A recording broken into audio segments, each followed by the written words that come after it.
Welcome to ANNLive. Tonight we're going to talk about the children. And I got a better microphone than last week, so hopefully you'll be able to hear me better tonight. It's a very special night because we have three very special guests with us. I'll start with Chad. Chad is a psychiatrist for children, and he'll tell us a little bit about himself in a moment. Collett is a psychologist all the way from down under in Australia. She is also a show host for a show called Mums at the Table. And Silvia has YouTube channels, so she's a YouTuber. We're very cool here. So we're going to talk about children tonight, and I want to open up first to Collett. Let me start with you. How hard is it to communicate COVID-19 to younger children? Look, it's. I think the trick is that parents can often feel overwhelmed themselves, and sometimes our own anxiety is what we are projecting onto our children. Our children really need to just feel safe. That's particularly young children. Young children need to know that they're safe, that you're their safe space, that your job is to keep them protected. So it's not that we're sugarcoating. It's just at that age they can't cope with huge amounts of information and over information. I mean, we're all being over bombarded by information at the moment. So it's not as tricky as we think. I think it's just as adults, it's us being unsure about how much information to give them. So that's where it's tricky. It's us as parents trying to figure out, what do I say and what don't I say? That's very good insight. I have three boys, as many people do, but recently we had a visitor who was coming to do some work for the house, and we opened the door and he was wearing a mask, and one of my boys came out and said in a very loud voice, "Daddy, does he have the virus?" And it was this really awkward situation. We all laughed and it was fine, but they pick up things, of course, that we don't expect them to, and that's the point of children. They're always picking up things, and I wonder what children are making sense, how they're making sense of this pandemic. You've got suddenly a lockdown. They're at home for a very prolonged period of time. Yesterday, my 8-year-old, all he wanted was a sandwich, but it couldn't be a home sandwich. It had to be a Subway sandwich. He doesn't like Subway, but he just needed to get out of the house. So he wanted to eat fresh. He wanted to eat fresh.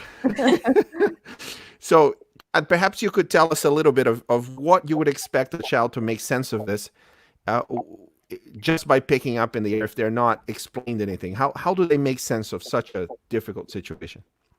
So one of the things I say to parents is we need to be careful of what's coming out of our mouths, particularly, I'm talking about little children, what's coming out of our mouths while our children are in earshot, and also how much news is on. So are we having, streamed stuff coming through our devices or the television on with all the catastrophic news? We need to be careful because our children can't really make sense of everything they're hearing just because of their developmental stage, and they don't have the life experience to make sense of everything. So they can just pick up on the scary stuff. And if we don't filter or shelter them from some of the news, they actually don't know how to make sense of it. And so really, I say to parents, keep some of your deep or bigger conversations, even your own fears, keep those for times when your children are in bed or out of earshot. So it's not that parents aren't trying to process their own anxieties or fears, but do that with other adults. And just to be clear, you're not mentioning to talk to them at bedtime about all these catastrophic things. Right? Absolutely no. So you wait until your children are asleep is kind of what I'm saying. Yes. Brilliant. So that's not their bedtime story. Terrible nightmares. No, absolutely. So it's just us keeping our conversations away from our children's earshot. And then when we do talk to our children, actually ask open-ended questions. So say things like, what have you heard? What do you know about this virus? If they've used the word virus, say, what do you understand about the virus? That also helps us not to jump in with big details that they're not actually asking about. We actually can hear what they know first and then answer their questions as directly as we can. But actually, little children need very little detail on the virus. They really, again, I just have to emphasize, they need to know that our job is to keep them safe, and they don't need to know that they don't need to know the pandemic details. They just need safety, particularly I'd say particularly under fives and early primary age children. They just need to know that we are there to keep them safe and love them. And we can even say things like there's some very clever scientists that are looking for cures for this. And it's a bad illness, so we do keep in. We wearing masks or doing things to keep grandma safe or other people safe. But while we stay at home, that's the job we can do. We can wash our hands. We can stay at home and wear masks to do the best that we can while the very clever scientists are working towards a cure for this. So simple language. Fantastic. Well, I'd like to add coming back to you, Chad. I'm coming to you in a minute. Yeah. I just want to say hello to Maria from Argentina, desde Argentina. Ooh. I am Brazilian, so I love Argentinas. Let's talk to Marissa. Where are you talking from, Marissa? She thinks it's a very important topic. Let's see what she's coming from. Why don't you write it down? If you're watching this live, write it down where you are watching this from so we can have an idea of the scope of how many people are watching and where they are from. Chad, you had something to say. Yeah, just to add on to what Collett was saying, I think the other thing that we also shouldn't be afraid of is if you don't know an answer to something, don't be afraid to say that too. There's, and we probably will talk a little bit more about this later, but there's places that you could go to get some more information, whether it's the CDC or to a really good newsworthy place that you trust in to be able to help answer the questions. If you don't have the answers, you can always make that, depending on their age, an option of being able to learn something together. So that may also help not only answer your question or the child's question, but may be sort of a activity that you could do together. Fantastic. Yeah, Sylvia, I love that idea, Chad. Sorry, carry on, Sam. Go ahead. No, go ahead. Go ahead, Collett. I love that idea, Sam, and I think particularly with older kids and teenagers, that I have teenagers, and it worries me the amount that they are bombarded on social media with misinformation, and that's what we must really be aware of with our kids who have access to YouTube channels and social media. And so I love your idea, Chad, that actually finding accurate sources that we can go to with our children and kind of channel into those rather than all the misinformation that they're hearing, because that elevates teenagers' fears. Fantastic. Let me mention here, Harvey. He is watching from Rome in Georgia. So you kind of get excited with the first sentence, and then it's in Georgia. That's fine. We should be excited with both. Yay! Both, absolutely. Hey, Georgia. Welcome. Watching from Maryland, right here on YouTube. We have here Bernadette watching from Guyana. Hi, Bernadette. We have Botswana in Africa. Oh, wow. Hello. Right. Yeah. Far and wide here. Marcela Vieira watching from somewhere. Probably Brazil by the name. Then Long Island, New York. So we have people watching from all over the place in YouTube and Periscope and Facebook and whatever other technology they can connect. ANNLive is there. So, Sylvia, let me come to you. You dedicate a lot of time explaining things to children. Your YouTube channels are for children. Do you have any suggestions of how we can explain this to children? We talked about young children. Let me focus on the perhaps 5 to 10-year-olds. That they're not so young. They get a lot more things. How would you explain this to them? Well, I have a 8-year-old, and we try to be very honest about it with him. Of course, I'm not giving him statistics, like I'm not giving the harsh information, but I think they need to know what's going on. And they need to know that what we're doing is to protect them. We're doing our part. And the most important thing for me is not to show fear, because you know what, when you're afraid and you see that you're afraid, even if you don't say anything, even if you don't explain the details or anything, the kids, they pick up, like, and they get anxious, because if my mom, if my dad, if they're afraid, like their minds, even if we don't give them information, they will pick up, and they will feel insecure and anxious. So we decided to tell them what's going on, of course, like a kid-friendly explanation of it. And they're okay. My husband, he built a playground on our backyard, like from scratch. Yes. Like, we're trying to keep them occupied, and keep ourselves occupied as well. Like, just so we're not thinking about that. And while we're home, we're being okay, we're being happy, and we're secure. Like, when we go out, like, some people, they don't have backyards, like myself, right? So they live in apartments. When I go out with the kids, I don't go out. I go around the block. Like, we go with our bikes, our scooters, and we go around the block. We're out, we're in. They didn't touch anything. They're with their bikes, like, so we're okay. And they're still going out. So I guess that's an option for those who are not, like, they don't have the backyard option. And one of these days, actually, my eldest kid, Victor, he was praying, and you don't know how much they pick up, like, and, we're doing our worship before bed, and he was praying, and he said one thing that I was like, whoa. He said, we have a conversation to God. I tried to tell them that God is our friend, and he needs to hear from our hearts. And he was telling God, he said, God, please help the families because of the coronavirus. A lot of families, they're afraid and they're scared, but protect them, God, because you love the families. You love the families. And I know you're the one who created the coronavirus. I was like, because you created everything.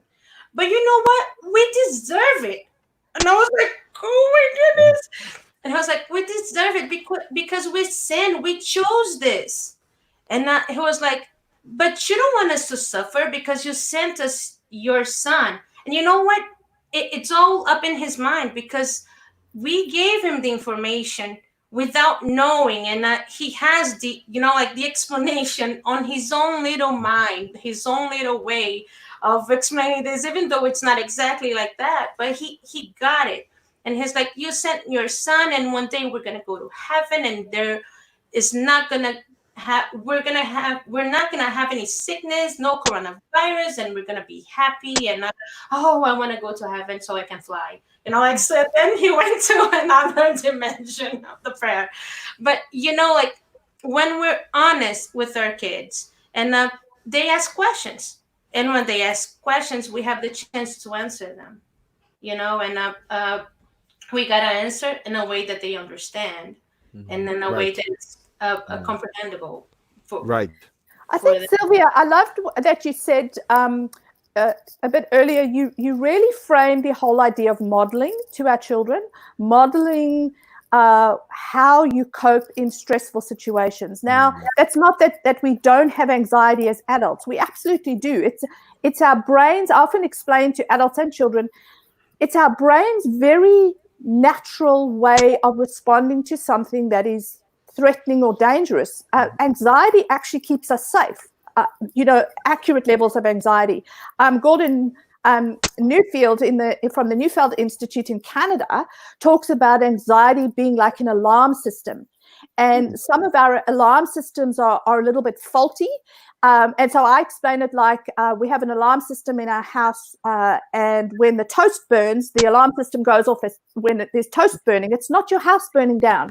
And some of our alarm systems are a little bit faulty, and they're thinking everything that's burning is the house burning down, and it's actually toast. And so, but really, it's our alarm system is important because it keeps us safe. It keeps us safe not standing too close to the train tracks so that we don't get pulled in by the train.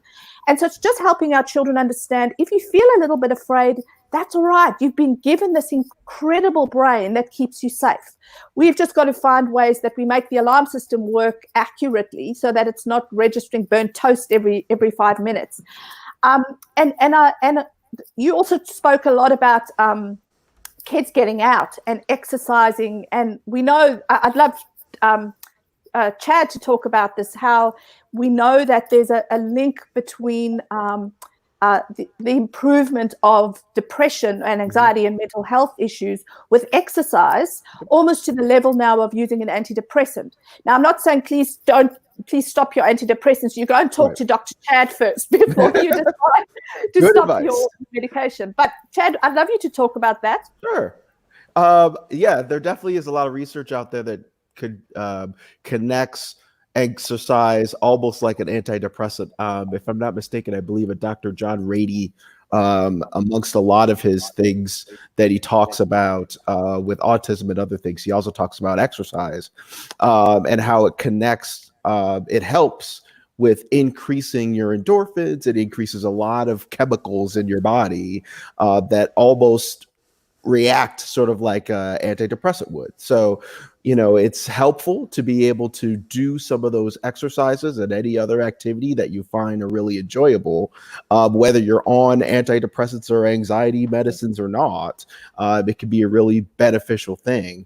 The other thing I just want to add to what Silvia was talking about before about getting outside, we always have to think too about the fact that getting outside is sort of a socioeconomic luxury, meaning depending on where you live and your abilities, you may not be able to go outside as what we would think of as outside. You may have to be very adaptive to what you can do, whether it's, if you live in an apartment complex, kind of just ride your bike around the streets of the apartment complex, or if you're able to drive to a park and be able to do that.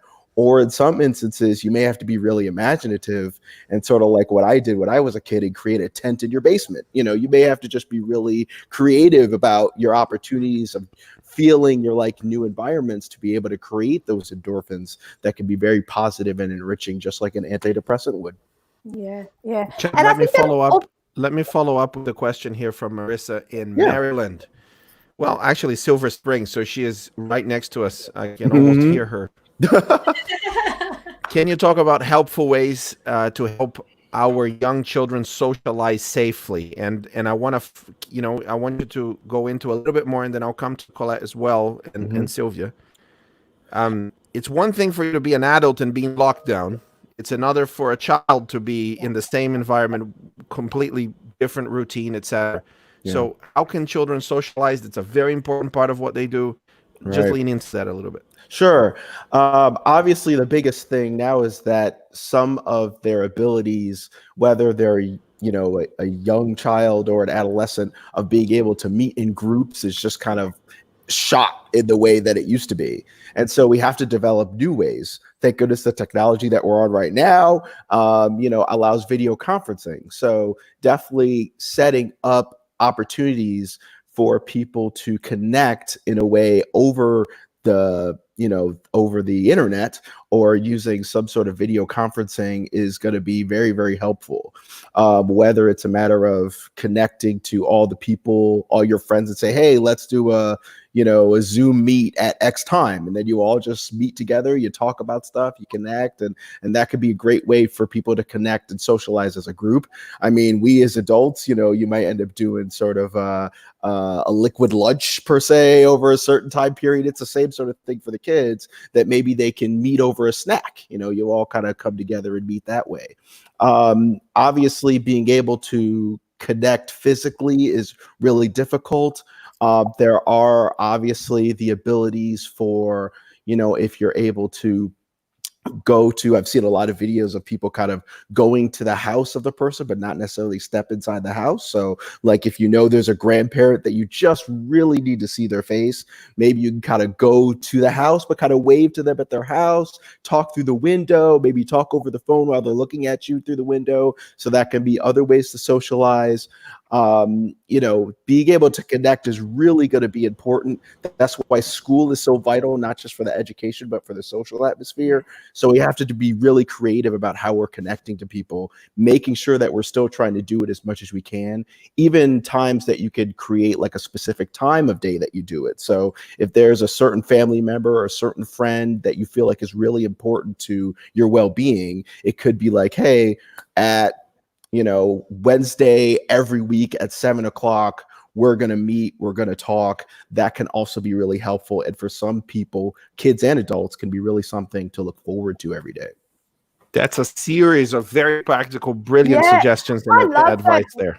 Our neighborhood, Chad, had a drive-by for a child's birthday up the road. Yeah, and people all put balloons on the outside of their cars and drove past and yelled and waved. Yes. And it's amazing what people are creating. People are being really it. creative now about how to make sure that people feel like we're all a community and people feel like we're connected. So, hey, go out, honk your horns to your grandparents. Let them know that you still love them. One thing that I speak about a lot here in the South Pacific is technology and kids. And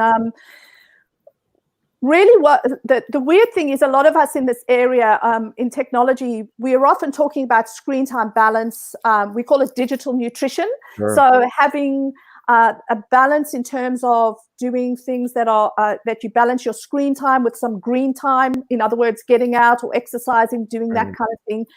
However, what we've also said is some of our rules have had to change during this lockdown, where our children are actually spending more time on screens than what we would usually recommend, but not just random screen time. We're actually still looking at the digital nutrition. So not spending hours and hours watching Netflix in an isolated environment on your own. That's not healthy. But if they're connecting, like Chad said, absolutely. But then still not letting things fly out of the window, like not having technology in bedrooms for children, having technology in public spaces where we can monitor our children's body language, we can see what they're accessing. Social media is not recommended for children under 13. So being aware of what your children are accessing, the devices, and looking at,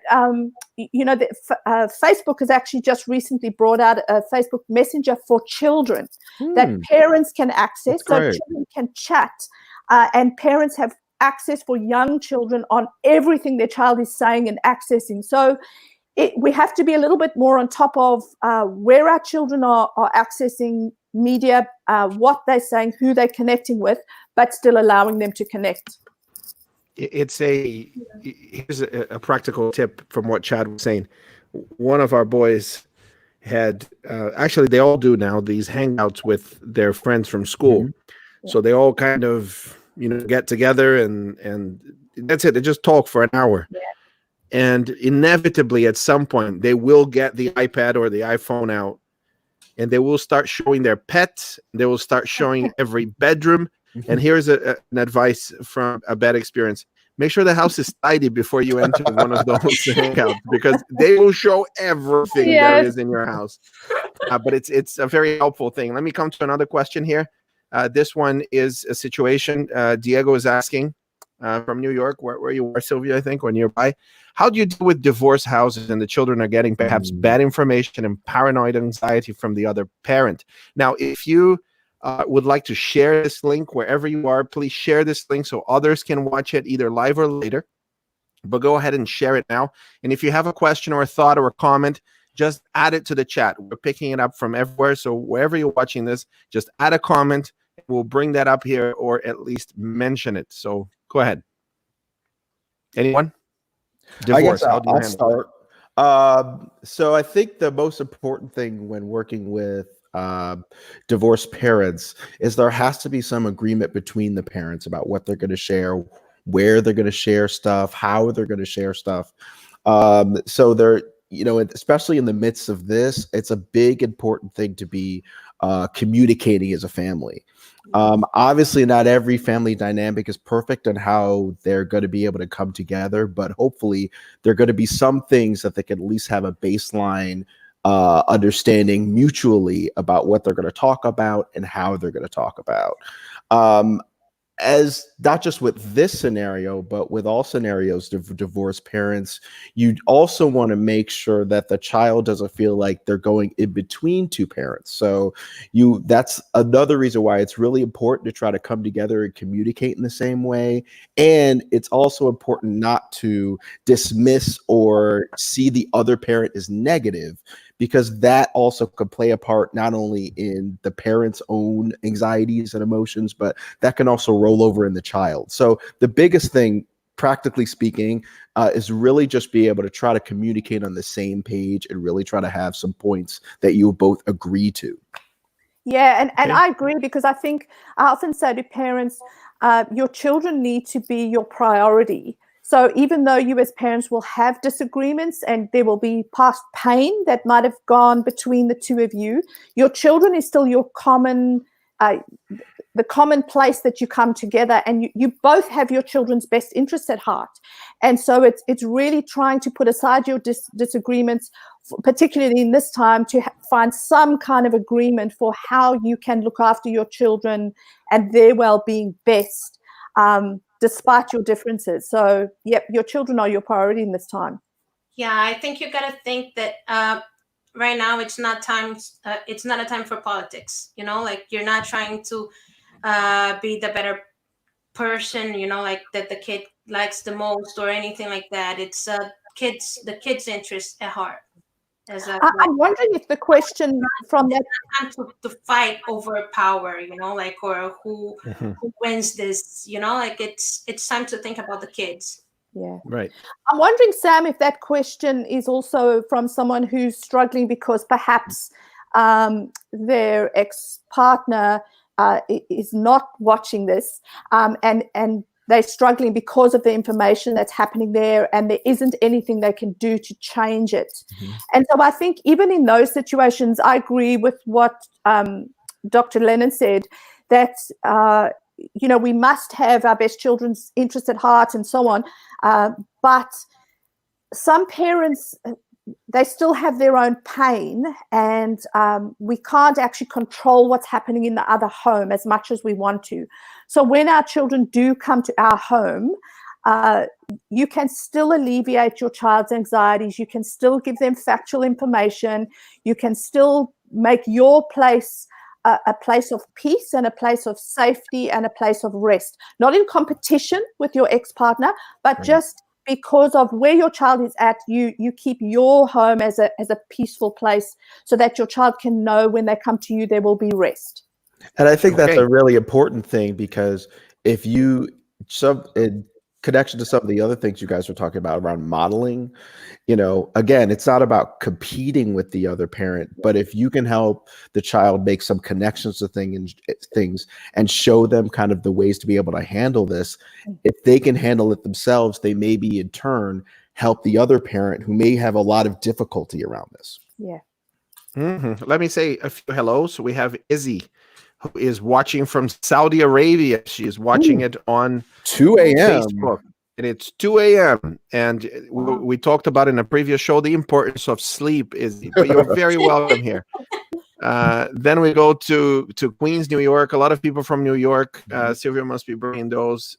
We also have from the Philippines. Look at this. We have the must be either a doctor or somebody who works at the hospital, asking for prayers for the ICU in the hospital there. Thank you, all you guys, for your work over there. And thank you for what you do also there in the Philippines. I'm an ambassador for International Justice Mission, IJM, and they do a lot of work on child sex trafficking in the Philippines, which is and that demand is fed by the West. So thank you for what you do in Philippines, looking after the children there. Yeah. Wow. From Uganda, we have Evans from Uganda. Letitia thinks whatever point it was when you made it was a great point. Then we have here Janetti is watching from Fiji in the South Pacific, and we have someone else watching from Melbourne. So there you go, and Brazil. So it's interesting how our guests reflect our guests over here. Brilliant, and Singapore too, and others. So let me now take let me switch to teenagers, right? So because teenagers they respond differently. They're already adapting to being a teenager, and teenagers, they have this need of being accepted by the group. So they've left kind of the parent, they left kind of the teacher, and now they find their identity in the group to some extent. But now there is no group, at least that they can interact with. And all they have is online, all they have are these connections and so on. What's the impact on a teenager? Chad, let me start with you. Sure. Obviously, we don't know necessarily the long-term impact yet because this is all very new around the world. But at least thinking short-term, there's a lot of a great importance around a teenager having connection to their peers. As adolescents, this is their formative years to be able to develop connections with others, having a sense of identity with others. And so that connection is really important. That being said, though, I think now that internet and these things for a lot of teenagers are not abnormal things, there's a lot of adaptation that they've created already in their way of using the internet and how to connect with it. They'll continue to be creative just like any person would around how to connect to people. So I think what's going to be important there is, just like with any other age group, is going to be able to talk to them about their concerns around all those things. Some of them we were talking about previously before we started online, like, oh my gosh, I have plans for a summer camp that I was going to go to, and now that's shot because of what's happening now.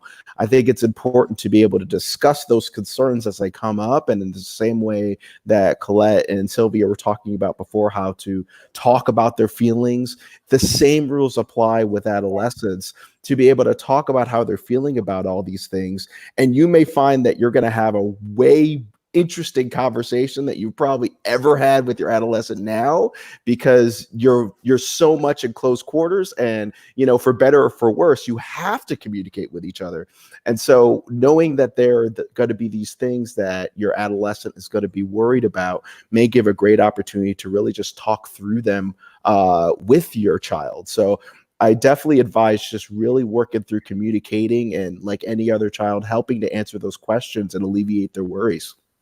And to a great degree, it demands a level of vulnerability here, because the normal reaction of a parent is just to either be dismissive.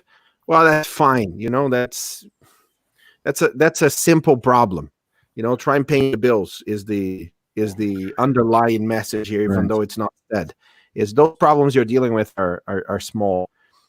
So there is a level of vulnerability that is necessary to say, well, you're right. That is when I was living what you're living through in terms of the pressures and the needs to fit in and so on. It was a big deal to me too, and this pain involved, and it hurt me, and it's hurting you, and sometimes there's not much that we can do. And just that vulnerability of admitting that it is a breakthrough in communication, for one, because the parent is no longer the one who is invincible. Now, everybody knows the parent is not invincible, and our children know that better than others. Especially when they become teenagers, they do. Yes.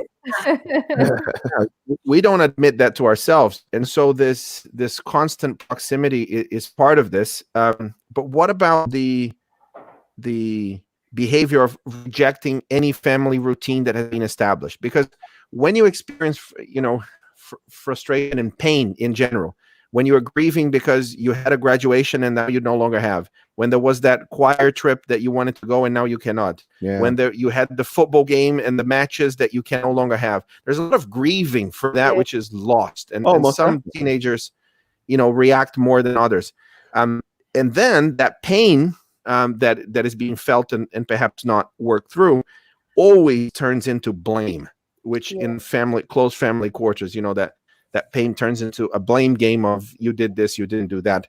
And there is a natural withdrawal from the family routine. So, if there is a Christian family that has worship, let's say every day, suddenly the teenager no longer wants to take part in it. And if they're forced to be there, they're going to be quiet. They're not going to sing. They're not going to pay attention.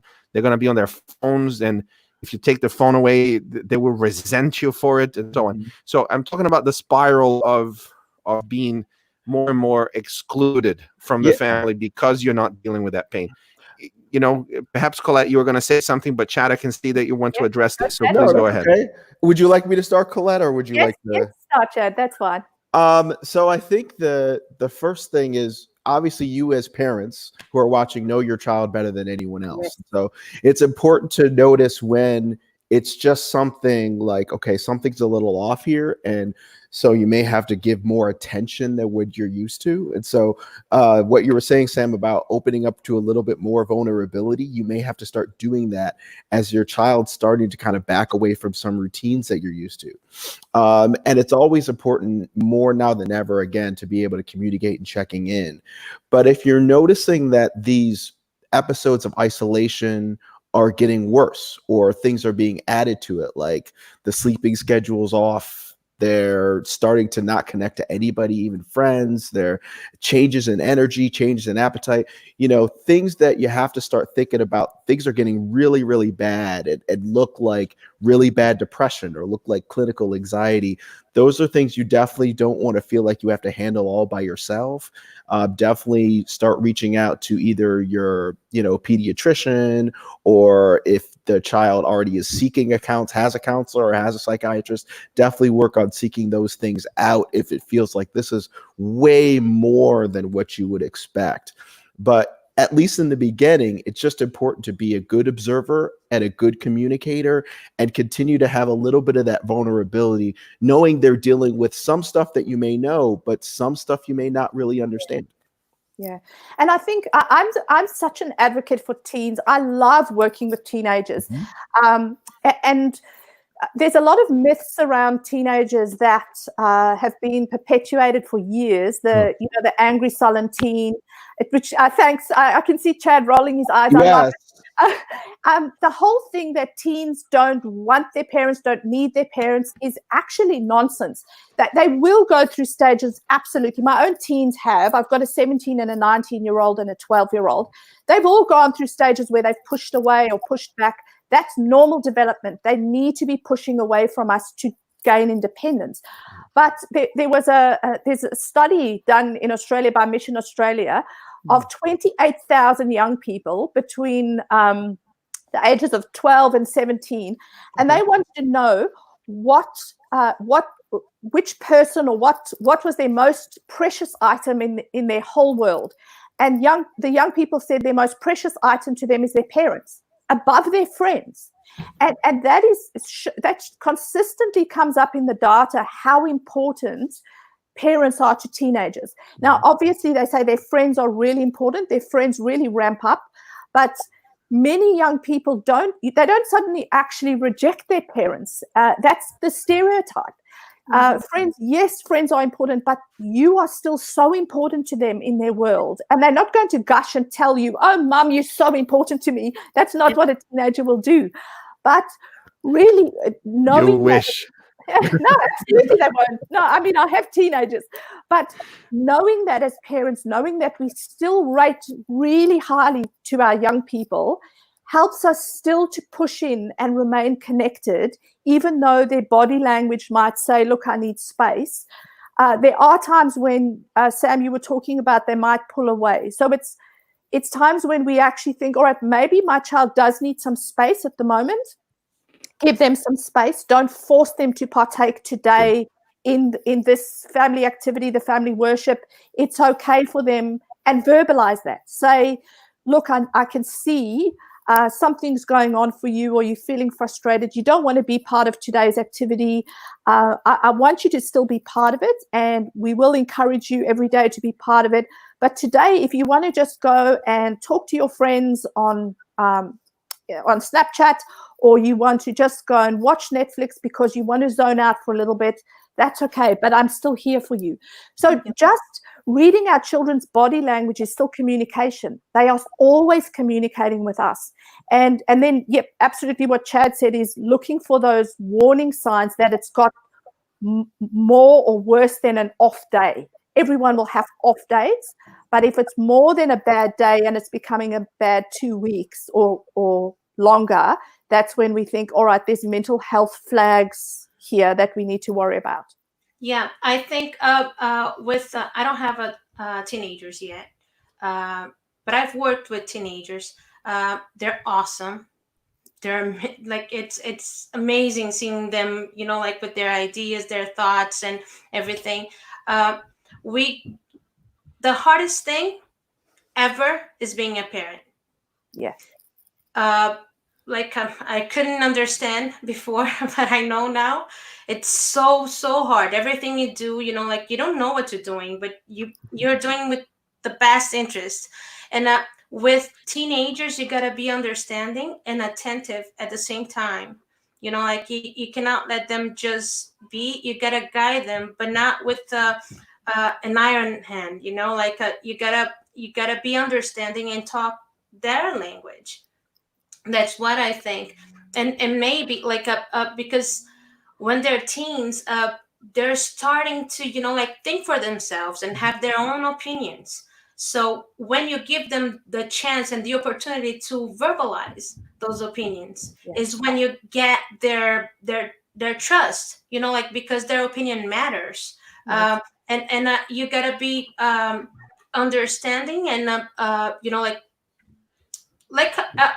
it's a model thing, like, do what you're trying to teach them, and the principles, like, I think God first, like, in everything we do, we gotta ask what God would do, like, what he would like me to do.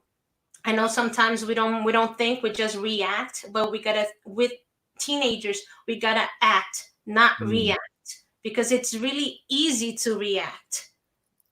The point is act, like, you have to think about it. If they're giving a hard time because they want to see their friends, but they're all the time on the phone, and you don't know what they're doing in the phone, because now they have the liberty of being on the phone, they want their privacy and everything like that, like, they don't want to talk things with you in the room, or sometimes it's private, a private thought, or they just want to be by themselves, and that's hard. But let's try to be creative. And if they're complaining that they miss their friends or anything like that, try to talk to them, like, what do you think we could do? Like, I don't need to be there. Do you want to have a party with your friends? You want to have a hangout? What we're doing in our church here, we're doing the Sabbath school. We continue doing the Sabbath school over Zoom. All right. We're using the platform, and we're still doing with all the classes, like from beginners to teenagers, and the adults are also doing. So they have their time, they still have their connection, and they're not leaving the church behind, like, because now the connection we got has to be stronger. And if we're not going to church, then it's easier to, like, just the word doesn't come, just, like, fade away. Like, about the connection with your friends is not like, it's more like with over with your school friends, because you see them every day, maybe, like, at school time, but not with church. So I think we gotta pay attention to the principles, our principles, like, our core values, and that God needs to be there. Even though, like, it's not like a worship in your house, but them with their friends talking about God, like, Let me bring up someone here who actually agrees with you. I agree. As a parent, hardest thing as parents to teenagers, very challenging. From the Philippines here, and you see Dan looks happy here, but he also struggles with sometimes. I'm pretty sure. But Sam, let me see. Silvia, you both spoke about allowing your teenagers to vent, we call it. Let them vent, let them say what's on their hearts without minimizing and saying, you spoke, Sam, about, oh, well, you don't understand what it's like to pay the bills.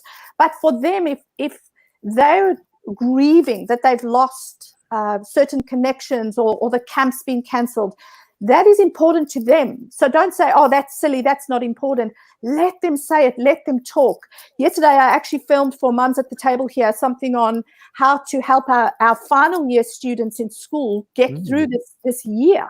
Because for them, they've lost so many things. They've lost what we've always seen as rites of passage, your final sports events, or your prom or graduation. Those things are are big areas of grief for our final year students at the moment. So allowing them to grieve. And then also what I say is help our young people to still dream. Do things like a vision board, if that works for your child. It doesn't work for everyone, but a vision board or a journal where they can actually still dream ahead. What are they still looking forward to next year or when this is over? Do they still have travel plans? What are they looking forward to the most, getting together with their friends? What's the first thing they're going to do? Go to the beach or have a party, or let them dream so they don't lose hope now, that they know that this will end. So there will be an end to this. And I think our teenagers need to hear that and be allowed to dream of the future. Well, let's have a look at this. Janine says, my tween is experiencing great frustration with the online school. He feels like he's not learning anything and is turning to anger and rebellion. So let's talk about a very important aspect of this, which is how to deal with frustration. And I just want to mention that we have Livia with us from the UK. She's a clinical psychologist. Livia, feel free to add your comments here and your thoughts. And here is also from London, Eulalie Osborne is from London. We have people from Texas, from the Caribbean, and even from Canada, and even though and also from Mexico. So we have people here from all over the world that are joining this conversation. And let's talk about frustration a little bit. One of the things that we try as parents to do is to absolutely minimize the number of frustrating things that happen in our children's lives. And I've noticed this a few years ago, that they couldn't handle any frustration. And that's a problem, especially in the future, because if you've never experienced any frustration and everything's paved out for you, and when you do experience the real frustration in life, you don't know how to handle that. So I have 3 boys, and there is always this moment in a boy's life, especially when they become teenagers, when they have to muster the courage to ask the girl out. And at that point, and it really shocked me. I read a series of articles of boys that were trying suicide because the girl said no. And to them, that was the end of their life. And I thought, my goodness, this is a normal experience to a teenage boy. Girls will say no, and you have to deal with the frustration of that. And that coping mechanisms with frustrations. So since then, if my children don't experience some frustration, I manufacture frustration. I create situations where they will be frustrated, and we'll cry together and we'll handle it. Now, this brought a lot of frustration to everybody, and every child needs to handle some level of frustration during this crisis. Is there a positive that will come from this mess that we find ourselves in? And this could be one of them. Collett. Yes, Sam. And you've spoken about developing resilience. We always hear this is the big buzzword at the moment, but resilience is not built in the easy times. And I hate saying that. I wish that wasn't true. Resilience doesn't come when everything is easy. Resilience and grit is built when we have to push through the hard stuff. And even using humor with our teens, not when they're frustrated. At other times, I've used humor with my teens. There's so many toilet paper memes out there, on COVID. And there's one that says something like, COVID-19 is our teenagers' future story to tell their grandparents. It is their walking up the hill in the snow without shoes moment. Both ways. And so for them, it's what they're going to talk about one day. And you can use that when they're feeling relaxed, talk about that. But yes, some of this stuff will build resilience to know that life doesn't end. And it's not, we don't say that to them when they're venting and they're frustrated. We don't minimize it then. But letting them know that life doesn't end. It's not going to be over just because they didn't have something that they'd hoped for. And also on that schooling, I wrote a blog post and spoke on Moms at the Table as well about schooling. I've seen this term used in America as well. This is not homeschooling, it's crisis schooling. So it's very different. Yeah. It's not how people who homeschool have all these support systems around them, and homeschool parents can meet up. This is not that. And so if for our children, other than perhaps our final year students, for most of our children and our teenagers, parents will be quite surprised at how quickly they get through their content. Your child will likely be getting through a 6-hour day worth of schooling in 2 hours, because you cannot have sustained attention for 6 hours. That's not what happens at school. They're walking to classes, they're having lunch breaks, they're chatting, there's physical education activities. They might get through their day in 2 hours. And also, a lot of this is going to just be factual recall. There's a lot of stuff you can't do online. And so I say to parents, if your child is having a bad day, you know what? If they don't do their schooling for that day, so what? You get hold of the school, you connect. Schools are being fabulous at the moment, where if parents just connect in and say, my child is really struggling at the moment. We actually had an off day. They didn't log in today. They needed to just go and ride their bike or do something else. Schools are really, really trying to partner with families at the moment. So don't make it hard for your child if they're having a bad day with their work. It's really okay if they have a day where they just don't get to their schooling. And I think an important thing to think about too is in that same realm that it is sort of this crisis schooling that all around the world we had to kind of develop different sorts of ways of doing schooling, that it's different than what the homeschool curriculum has to offer. So that may mean that teachers and parents and family members have to be a little bit more creative in terms of their education. So they may have to say, okay, well, we're learning history. You've already gone through all the history stuff in the book and you've already done this. Let's go online and look at a museum. You know, there's plenty of things that we may have to develop new techniques and develop new ways of doing some extra learning in a different way, since they don't have that same ability and nuance that maybe they would have in the school environment. Yeah, and I think we forget that audiobooks is literacy. So we often say, I'm also a teacher, and so we often say in this time, focus mainly on maths and some literacy every day, if that's all you can get to. But audiobooks count as literacy. And if your child is baking, that's maths and literacy at the same time.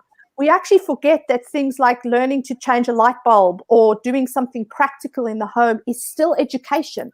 And you spoke about history, Chad. My nephew's school, in high school, they got the boys, he goes to a boys' school, they got the boys to build whatever they were learning in history as a Minecraft village. Oh, and that's they got into Minecraft and they built it. So there's so many creative ways we can make it a little bit more fun. And remember that not everything academic ends in a worksheet. There's lots of things around your home, listening to podcasts that your child can tell you about at dinner. That's education.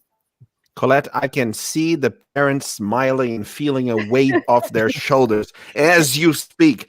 I don't know if you noticed, but whilst we were talking here, one of my boys, my youngest, came in with a tree branch. I did not want to address it and interrupt the interview. But we talked about the fact of doing different sort of things. He's just taking some time to learn a little bit about nature. Exactly. So brings a tree branch inside the house. I will talk to him later. Yesterday, we had a wonderful experience with my eldest where we tried to build a bigger cage for the chameleon, and he loves reptiles, and so that's his thing. So we decided to build a huge cage for a chameleon, and just spending time with him and trying to connect things and so on, that really, really helped. Last week, I decided that I was going to adhere to a request to build a tree house.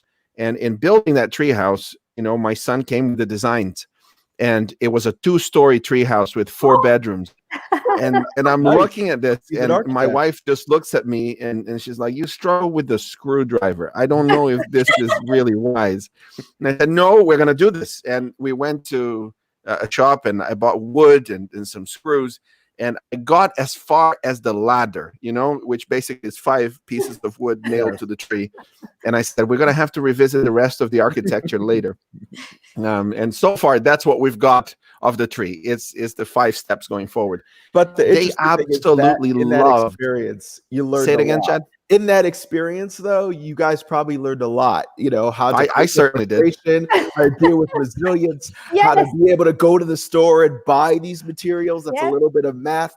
So it's, as Collett was saying, you can incorporate all the different things that come involved in teaching and all the things you're just doing practically. So And you were parents, listen to together, the Sam. doctor. All of this is learning. You don't have to feel the guilt of No. not going through the exhaustive curriculum. Because I tell you, 3 children with 3 Zoom meetings and 3 this and 3 that. My wife is going crazy. You know, Yes. one of the children came in before, and she's probably listening to this. So I'm sorry, baby. I'm going to say it. One of the children came and said, "Hey, Daddy, Mommy said you need to do dinner because she's in bed. She's done it. You know, she that's it. There's nothing else happening there. So, you know, after this, let's cook dinner for the boys." Parents are exhausted They with are. all of that stuff that's going on. And I also want to say, I think it's important for parents to have a little self-care for themselves. You guys have worked very hard. You probably all learned about all the things teachers have to do. And you're like, oh my God, why would I ever say bad things about my teachers? And it's exhausting to have to do all this. So I'm going to show you my self-care, Chad. There you go. I love it. And so it's good to be able to create time to do things for yourself. Colette's going to give us an example of something you can do, but it could be all sorts of different things. Just have that opportunity to say, you know what, I'm going to need a little 15, 20 minutes for myself. And don't feel bad, parents, that you're not getting it all perfect. Feel good about what you're able to accomplish, knowing that this was not what you intended at all. Can I show you what my husband created Please for me? do. This goes on my door. let me see, what does it say? It's a bit off. Can I read it for us? Mom, Please do sleep. not disturb. Do not disturb. Very nice. That's I wish terrific. I wish that kind of thing would work. I need to really increase the volume of what happens if they wake us up before, you know, early morning, which they often do. So that's excellent. I really like an advice that I heard once. Now that nobody, you know, we can't fly, but remember what used to be said right at the beginning of a flight. You know, in case of depressurizing the cabin, put on your own mask first before you help someone else. If you don't sleep properly, if you don't eat properly, if you don't take care of yourself, you're going to be angry, screaming all day long, and everything's going to be a battle, and everything's going to be difficult, which is a bad cycle, right? Because you talked about modeling earlier. Yeah. You want time to yourself, right? So the children go to bed. Fantastic. Now I've got my time. Now I'm going to relax. I'm going to do what I want to do. And before you know it, it's 11:30 midnight. And then, you know, you do that one night and you only sleep for 6 hours. And the next day, of course, you're much more, you don't have your central, you know, your brain working at full power to control your emotions. So the next day you sleep less and you do more to yourself in order to, so it's very important that we do what is necessary first in creating structure. And then, and some things are kind of holy, you know, and I think sleep is one of those things that need to be taken very seriously, because if you don't sleep properly, if you don't eat properly, in other words, you wake up in the morning, you get everything done for the family, and it's 10:30 and you haven't had breakfast yet. And that hunger, that, you know, all of that will play into your mood and how you react to different things. And it's a serious process. Last question I have for you is this. The number one factor in success measured in the world is this thing called delayed gratification. Nothing will determine your future more than delayed gratification. The ability to do what you need to do first and only then do what you want to do later. It's, I want this thing for myself, but I'm going to do what I need to do first. This level of conscientiousness that leads you to do this, which is one of the big 5 personality traits, but if learned properly, will establish a good routine. As it turns out, parents and some research points to fathers more than anything are responsible for teaching this delayed gratification in children. So you do what you need to do first, and then what you want to do later. So I'm going to put what we're doing here at home, and then I want some comments from you about what you think of it. We try to establish some level of routine where they only get access to the stuff they really want, you know, the high dopamine stuff that they really want to get to, such as Minecraft and the other games and so on. Once you finish your work, you can play.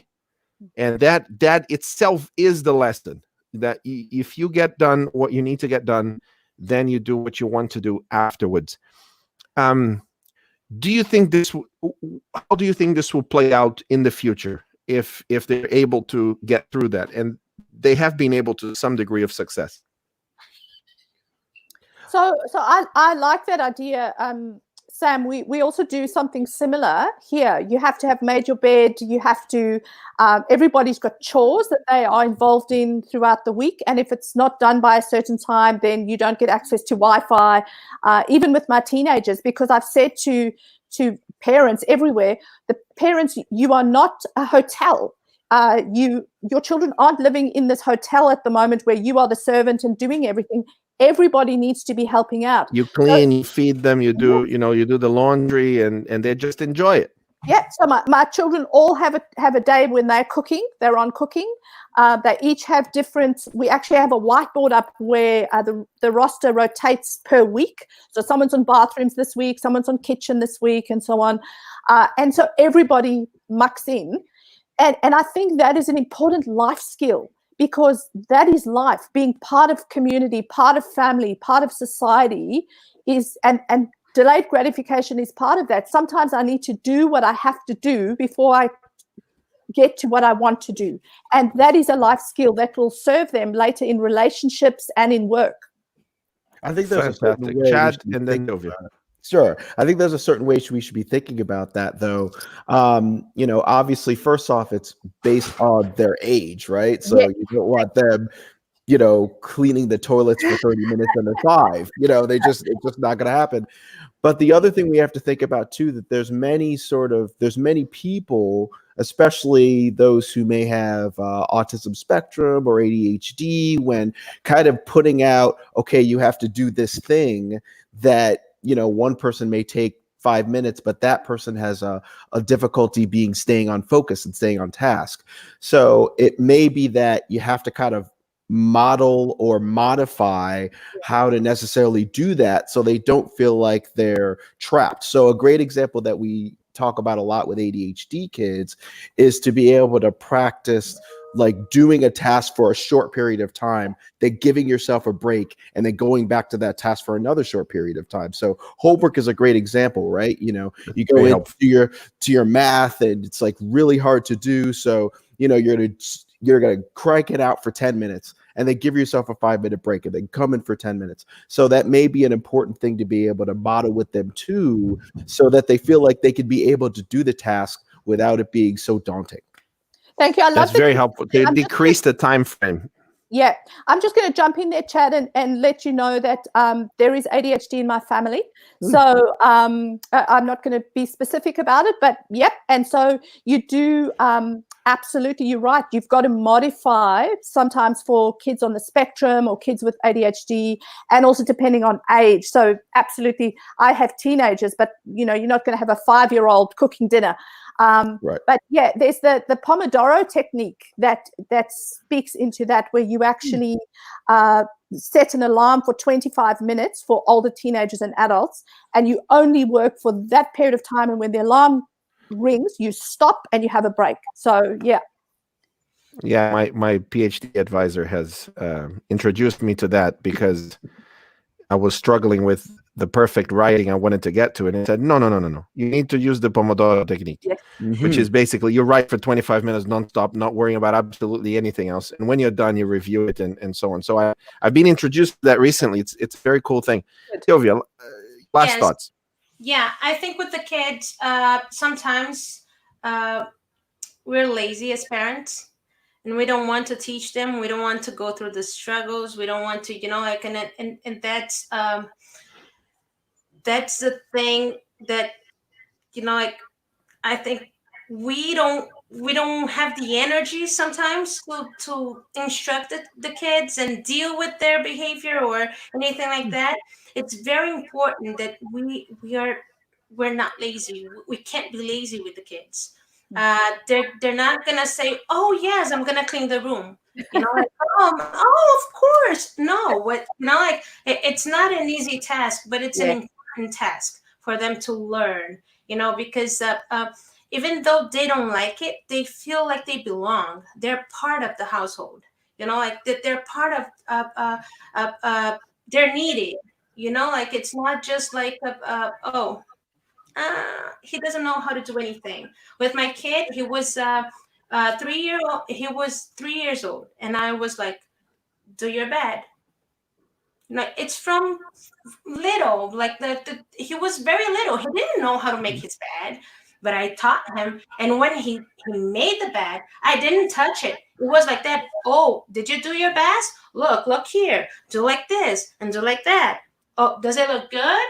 Yes. You're satisfied with it? Okay. And it stayed like that. I didn't go after him. I didn't fix the bed exactly. He learned, and now he does very well. He's eight, and he does it well. But we gotta give them the chance to do stuff. Yeah. Sometimes we don't give them the chance. Like no, like you're gonna mess it up. No, then I'm gonna have to clean it up. But then I'm gonna have like sometimes we're lazy. We don't wanna teach them how to do things. It's easier to clean than to teach them to do it. Yeah, and I've yeah. It's a mistake that most of us do. When you're at the table at a restaurant, not now, but when you're at the table at a restaurant, it's very easy to give your cell phone to your kid. Like, oh, they're quiet, like, and I'm at peace. I can have my talk with my friends. No, they need to learn how to behave. They need to know how to participate in the talk. And then when they're teenagers, you don't want them on the phone. You want them to participate with the family. You want them to be interactive.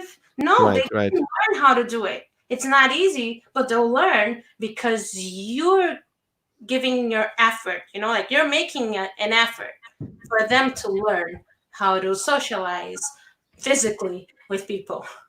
In some parts of the world, it's Mother's Day coming up. Mm-hmm. So it's time to honor all mothers. And before the boys try and cook and burn everything upstairs, I need to go. And I'm sure other people need to go. I just want to mention something, that the difference in personalities. My eldest, if you ask him to do something and he doesn't want to do it, he will fight you. But if he agrees to do it, you can be absolutely certain he will do it. The youngest is totally agreeable. You ask him to do something, it's immediate. Yes, Daddy, absolutely. You come back an hour later and he's still playing and nothing happened. So, the challenges are different with them. And there is a good parable from Jesus that also talks about that. In fact, in a few moments, we're going to pray, but I want to thank you, first of all three of you, for taking part in ANNLive in this very important discussion. I want to thank all of you that watched it and shared the link so others will watch it in the future. This will be available on YouTube and other platforms. So if you share the link, people will be able to engage in this conversation. So if you know some parents that could either contribute to the comments or that could benefit from the conversation, tag them. Just add their handle on Facebook, start typing their name, it will come up. If you are on YouTube, click the subscribe button and the little bell icon so that you can get the future videos that we will be doing here on ANNLive. This is a show that we're starting now, and we're bringing during the lockdown various experts to talk about different things, and we hope to continue this as much as we need to, and as long as it will be a blessing to you. So why don't we have a word of prayer? I'm going to ask Collett if you could pray for us, and especially for the families that are going through this in one way or another, that they will come out more united by the time this thing is over. God, we just thank you so much for this time that we could spend together as a community. Even though we're spread all over the world, we're still a community. We're still your community. And I thank you that you've given us the opportunity to encourage one another. And Lord, we just thank you that you are in control. Even though sometimes things feel out of control, we know that you are still there, you are still with us, and you are the great comforter. And I pray that you would comfort parents, that you would give them wisdom in this time to know what to do with the child that you've given them and the children that are in their families. They are uniquely gifted by you to be the best parent they can be for their children. And I pray that you give them the strength and the courage to know that they are not alone. Amen. Amen. Thank you for joining us. We will see you next week. Right. See ya. Bye-bye. Bye.